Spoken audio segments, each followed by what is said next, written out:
Good morning all students. कक्षा 11 है हिंदी साहित्य के विद्यार्थियों का ऑनलाइन प्लेटफॉर्म पर हार्दिक स्वागत है। आज मैं आपको आपके अंतराभाग प्रथम के काव्य खंड में पद्माकर द्वारा रचित कविता के द्वितीय पद यानी पद्यांश को पढ़ाने जा रहा हूँ। इस पद्यांश में कवि ने वसंता आगमन के समय प्रकृति में होने वाले जो पूर्व के वीडियो में परिवर्तन के बारे में बताया गया, उसी प्रकार इसमें बताया गया कि बसंत आगमन के समय जब बसंत ऋतु का आगमन होता है तो फाग और होली के उत्सव पर गोपियाँ बड़े उत्साह के साथ हुड़दंग मचाती हुई श्री कृष्ण के साथ होली खेलती हैं। इसमें गोपियों की मनोदशा का चित्रण किया गया है। गोपियाँ बड़े हर्षोल्लास के साथ रंग खेलती है, होली का पर्व मनाती हैं और कृष्ण के प्रेम में अपना जीवन न्यौछावर कर देती है। इसी प्रकार इसमें गोपियाँ लोक निंदा और सखी समाज की परवाह किए बिना श्री कृष्ण से प्रेम करना चाहते। इसी संदर्भ में हम व्याख्या करेंगे।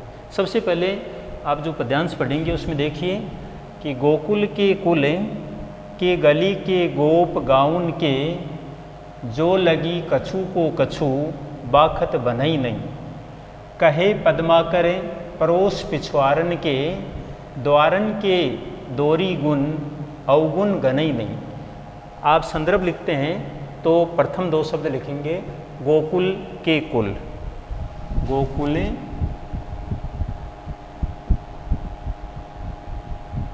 गोकुल के कुल, फिर रिक्त स्थान लगाते हुए अंतिम जैसे दो शब्द गनई नहीं, गनई नहीं। अर्थात आपने यहाँ से यहाँ तक की जो व्याख्या की है इसमें संकेत से पता लग जाता है। गोकुल के कुले के गली के गोप गाउन के यहाँ से लेकर के अवगुण गनई नहीं। फिर आप लिखेंगे संदर्भ में वही बात आएगी। प्रस्तुत कवितांश से हमारी पाठ्य पुस्तक अंतराभाग प्रथम की काव्य खंड में पद्माकर द्वारा रचित कविता से उद्धृत है। फिर आप प्रसंग लिखेंगे तो प्रसंग में क्या होता है कि इस पद्यांश में किस बात का वर्णन किया गया है। प्रस्तुत पद्यांश में कवि पद्माकर वसंत आगमन के समय फाग और होली के हुड़दंग का वर्णन करते हैं। अर्थात वसंत आगमन पर फाग यानी ब्रज में जब होली खेली जाती है तो गोपियों की मनोदशा का वर्णन किया गया है। फिर आप व्याख्या लिखेंगे। व्याख्या में आपको यही लिखना है, व्याख्या ये पॉइंट लिख करके आप लिखेंगे। कवि वर्णन करता हुआ कहता है कि जब बसंत आगमन का समय होता है तो गोकुल गांव में सभी गोपियां बड़े उत्साह के साथ होली और फागोत्सव मनाती हैं। उस समय बसंत के आगमन के साथ ही गोकुल के सभी लोग मतलब उत्साहपूर्वक होली खेलते हैं। तब देखिए इस व्याख्या में आपको लिखना है, कवि गोपियों की मनोदशा का वर्णन करता हुआ कहता है कि एक गोपी दूसरी गोपी के हृदय में उत्पन्न कृष्ण प्रेम का वर्णन करती हुई दूसरी सखी से कहती है कि हे सखी, गोकुल के कुल के गली के गोप गाउन के, गोकुल अर्थात गोकुल कुल यानी वंश, गोकुल का श्रेष्ठ वंश, कुल कहा गया है श्रेष्ठ वंश को कहा गया है, गोकुल का श्रेष्ठ वंश जी। गली जैसे साधारण गलियों को कहा गया है, गलियों यानी जो साधारण गलियां हैं गोकुल गांव की उसके बारे में, गलियों के, और गोप कहते हैं गवाले, अर्थात गोकुल के श्रेष्ठ वंश के और साधारण गलियों के गवाले गाउन का अर्थ है गांव तथा साधारण गांव के बारे में बताया गया है। फिर इसमें दूसरी पंक्ति में आप देखिए मीनिंग, जो लगी कछु को कछु बाखत बने नहीं।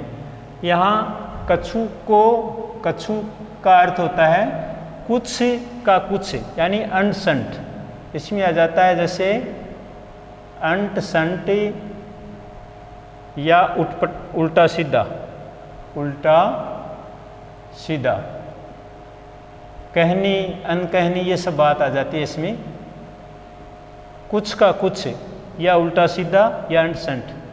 बाखत कहते हैं, बाखत का अर्थ है कहते हैं, कहते हैं। और बने नहीं यानी कहा नहीं जा सकता, कहा नहीं जा सकता था, जिसका वर्णन नहीं किया जा सकता, बखान नहीं किया जा सकता, कहा नहीं जा सकता है जी। बने ही नहीं का अर्थ है कहा नहीं जा सकता है। कहे पद्माकर, पड़ोस पिछवारन, यहाँ पड़ोस का अर्थ है पास पड़ोस, पास पड़ोस, आस पास के जो लोग हैं उनके लिए कहा गया है पास पड़ोस। फिर दूसरा मीनिंग है पिछवारन, यानी पिछवाड़े के पीछे रहने वाले, घर के जो पिछवाड़ा है, पिछवाड़े, पिछवाड़े के पीछे रहने वाले, ये दोनों मीनिंग आप देख रहे हैं। द्वारन के दोरी, गुण अवगुण गणे नहीं। यहाँ द्वारन का अर्थ है दरवाजों पर, यानी दरवाजों पर। और दोरी का अर्थ है पकड़ कर या दौड़ कर, पकड़ कर।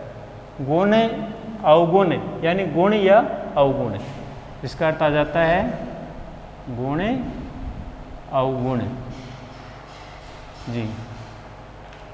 फिर है गणय नहीं, यानी गणना नहीं की जा सकती, ध्यान नहीं देते। गणय नहीं, गणना नहीं करते या ध्यान नहीं देते जी। अब आप देखिए मीनिंग आप समझ गए हैं, कोई कठिन मीनिंग नहीं है, ये ब्रज भाषा है और सरल भी है। गोकुल के कुल के, गोकुल यानी गोकुल गांव के लिए कहा गया, कुल यानी श्रेष्ठ वंश, गोकुल का जो श्रेष्ठ वंश है, गली के साधारण गलियों के, गोप गवाले, गांवन और गाँव के। जो लगी, जो कुछ भी कहना चाहते हैं, कछु को कुछ का कुछ ही कह देते हैं। बने नहीं, जिसके बारे में वर्णन नहीं किया जा सकता, जिसके बारे में कहा नहीं जा सकता। पड़ोस पर पिछवाड़न यानी पास पड़ोस के या पिछवाड़े के रहने वाले लोग भी क्या करते हैं, द्वारन के दोरी, दरवाजों पर दौड़ करके या पकड़ करके जो गुण अवगुण यानी कहनी या अनकहनी बातें भी कह देते हैं, जिस पर कोई ध्यान नहीं देता है। अब ध्यान दीजिए, बसंत आगमन के साथ ब्रज क्षेत्र में फाग या होली के हुड़दंग का सजीव वर्णन, गोपियाँ लोक निंदा और सखी समाज की कोई परवाह किए बिना कृष्ण के प्रेम में डूबे रहना चाहती है। एक गोपी दूसरी गोपी से उस सखी की स्थिति बता रही है। प्रस्तुत कवितांश कवि पद्माकर द्वारा रचित अंतरा भाग फर्स्ट के काव्य खंड के कविता से उद्धृत है। इस पद्यांश में एक सखी दूसरी सखी की मनोस्थिति का वर्णन करते हुए कहती है कि बसंत के आगमन के साथ ही गोकुल के सभी लोग यानी श्रेष्ठ वंश या श्रेष्ठ वंश के लोग साधारण गलियों में रहने वाले या निवास करने वाले अथवा गांव के रहने वाले गवाले भी हंसी मजाक करते हुए दिखाई देते हैं। जब वसंत आगमन का समय होता है तो गोकुल गांव में जो फागोत्सव मनाया जाता है, तो गोकुल के श्रेष्ठ वंश के लोग, हे सखी, गोकुल के श्रेष्ठ वंश के लोग और साधारण गलियों के गवाले भी, साधारण गांव के गवाले भी हंसी मजाक करते हुए दिखाई देते हैं। जो लगी कछु को कछु बाखत बने नहीं, और एक दूसरे से कुछ का कुछ ही अंट-संट या उल्टा सीधा जो भी मन में आता है कह देते हैं, जिसके बारे में वर्णन नहीं किया जा सकता, जिसके बारे में कहा भी नहीं जा सकता। अर्थात गोकुल के श्रेष्ठ वंश के लोगों के साथ साधारण गलियों के गवाले और गांवों के लोग भी हंसी मजाक करते हैं, आपस में ऊंच नीच का भाव नहीं रखते हैं। यहाँ तक कि जब होली का उत्सव बड़े हुड़दंग के साथ मनाते हैं तो उस समय साधारण लोग भी जो कुछ भी मन में आता है, कुछ का कुछ ही अंट संट या उल्टा सीधा जो भी उनको लगता है वो कह देते हैं, और उससे सुनकर के तथा उसके बारे में हम वर्णन भी नहीं कर सकते। हे सखी, गोकुल गांव के श्रेष्ठ वंश के लोगों के साथ साधारण गांव और के गवाले और साधारण गलियों के लोग भी हंसी मजाक करते हैं, उनमें ऊंच नीच का भाव व्यक्त नहीं होता है, ऊंच नीच का भाव नहीं रहता है। ये सकी उन लोगों को जो कुछ भी लगता है कुछ का कुछ ही कह देते हैं, अर्थात जो बात नहीं कही जा सकती है वे बात भी हंसी मजाक में कह देते हैं। गाली गलोच अंट संट उल्टा सीधा जो कुछ भी होली के उत्सव पर कह देते हैं, बड़े छोटे का कोई अंतर नहीं होता है। उस समय कोई भी उनकी बातों से नाराज नहीं होता है। कहे पद्माकर, कवि पद्माकर जी कहते हैं कि पास पिछवाड़न के कि आसपास के लोग और पिछवाड़े में रहने वाले, पिछवाड़े के पीछे रहने वाले लोगों के दरवाज़ों पर द्वारन के दोरी, यानी दरवाज़ों पर ग्वाल बालक दौड़ करके अर्थात गोपियों को पकड़ करके जो गुण और अवगुणी लोग, जो कुछ जिनमें भले ही वो गुणकारी हो चाहे अवगुणकारी हो, गणे नहीं, उसकी गणना नहीं करते हैं। अर्थात पास पड़ोस के या पिछवाड़े में रहने वाले लोगों के घरों पर दरवाज़ों पर गोपियों को पकड़ करके एक दूसरे में गुलाल डालते हैं, रंग डाल करके होली खेलते हैं। भले वे लोग गुणी या अवगुणी क्यों न हो, उसके बारे में गणना नहीं की जा सकती है। इन बातों पर ध्यान नहीं दिया जाता है। अर्थात इससे ये भाव व्यक्त होता है कि जब गोकुल गांव में ग्वालों के साथ या सभी लोग जब एक साथ होली खेलते हैं, होली का पर्व बड़े उड़दंग के साथ मनाते हैं, तो समय ऊंच नीच की गणना नहीं की जा सकती। और एक दूसरे पर जब रंग या गुलाल डालते हैं तो गोपियाँ भी नायक श्री कृष्ण के साथ या ग्वालों के साथ बड़े उत्साह के साथ फाग या फागोत्सव मनाती हैं, किसी भी प्रकार की शंका नहीं करती हैं। फिर से एक बार देखिए, कवि वर्णन करता हुआ कहता है कि जब वसंत आगमन के समय गोकुल क्षेत्र में फाग या होली का उत्सव मनाया जाता है तो गोपियाँ और ग्वाल आपस में हुड़दंग मचाते हैं। तब गोकुल के श्रेष्ठ वंश के लोगों के साथ ही साधारण गलियों के ग्वाले और गाँव के लोग भी हंसी मजाक करते हैं, एक दूसरे में ऊंच नीच का भाव नहीं रहता है। हे सखी, जो लगी कछु को कछु, और जिनको जो अच्छा लगता है, जो भी मन में भाता है, कुछ का कुछ ही अंट संट या उल्टा सीधा जो कुछ भी है बाकत यानी कह देते हैं। बने नहीं, जो बात कही नहीं जा सकती है, बड़े छोटों को जैसे आपस में कुछ बातें ऐसी होती हैं जो कही नहीं जा सकते, जिनके कहने से लज्जा उत्पन्न होती है, ऐसी बातें भी वे एक दूसरे को कह देती हैं या कह देते हैं। कहे पद्माकर पड़ोस पिछवाड़न के, ऐसे में कवि पद्माकर कहते हैं कि आस पड़ोस के लोग या पिछवाड़े में रहने वाले लोगों के द्वारन के दोरी, दरवाज़ों पर दौड़ करके या दरवाज़ों पर पकड़ करके गोपियों को आपस में पकड़ करके, ऐसे चाहे गुणी या अवगुणी लोग क्यों न हो, उसकी गणना नहीं की जा सकती है।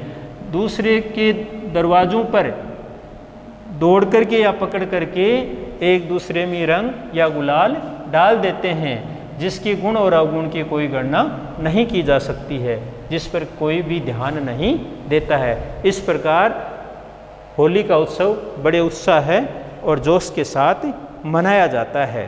अर्थात गुण अवगुणों पर ध्यान न देकर समान भाव से गोकुल के लोग होली का पर्व मनाते हैं। प्रस्तुत कवितांश की भाषा सहज एवं सरल है। इस पद्यांश में देखिए, जैसे गोकुल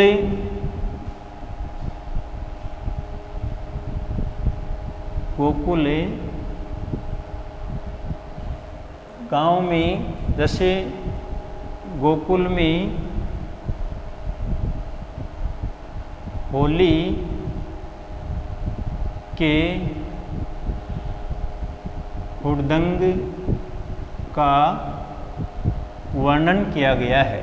प्रस्तुत पद्यांश में गोकुल में बसंत आगमन के समय फाग या होली के हुड़दंग का वर्णन हुआ है। इस पद्यांश में गली, गोप, गाउन, इसमें अनुप्रास अलंकार का प्रयोग किया गया। दूसरे पद्यांश में आप मतलब लिख सकते हैं अलंकार।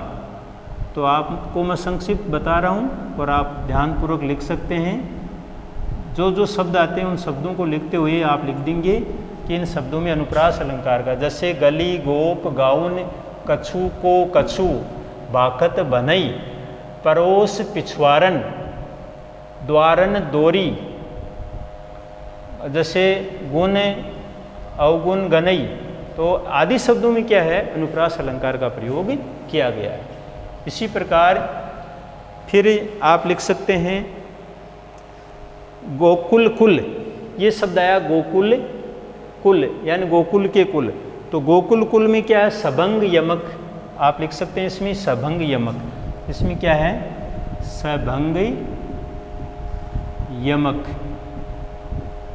क्योंकि इसमें क्या है गोकुल, तो कुल शब्द की आवृत्ति हुई है, वो लुप्त है। तो जब इसमें मतलब सबंग यमक हो जाता है, सबंग में यानी जब टुकड़े करके शब्द की आवृत्ति होती है तो वहाँ यमक आ जाता है। तो गोकुल कुल, यहाँ कुल शब्द दो बार आने से दोनों का अर्थ अलग अलग है और इसलिए यमक है, लेकिन ये सबंग यमक कहलाता है। तो गोकुल कुल में सबंग यमक का प्रयोग किया गया है, ब्रज भाषा का प्रयोग। इस पद्यांश में लक्षणा और व्यंजना शब्द शक्ति का प्रयोग हुआ है और साथ ही गुण, जैसे माधुर्य गुण, जैसा कि इसमें मधुरता का भाव आया है, माधुर्य गुण का प्रयोग, माधुर्य गुण जी, इसमें गुण कौन सा है, माधुर्य गुण का प्रयोग किया गया है। जैसे वर्ण मैत्री शब्दों में जैसे मित्रता या कोमलकांत पदावली का भरपूर प्रयोग किया गया है। इसमें कवित छंद है, क्योंकि 16 और 15 पर यति है और 31 वर्ण पाए जाते हैं और समस्त पद में बिंब विधान दर्शनीय पाया जाता है। ये आप विशेषताएं इसमें लिखोगे। इस प्रकार ये पद्यांश जो है इसकी व्याख्या पूर्ण हुई। इसी के साथ आज का वीडियो यहीं पर समाप्त है। धन्यवाद।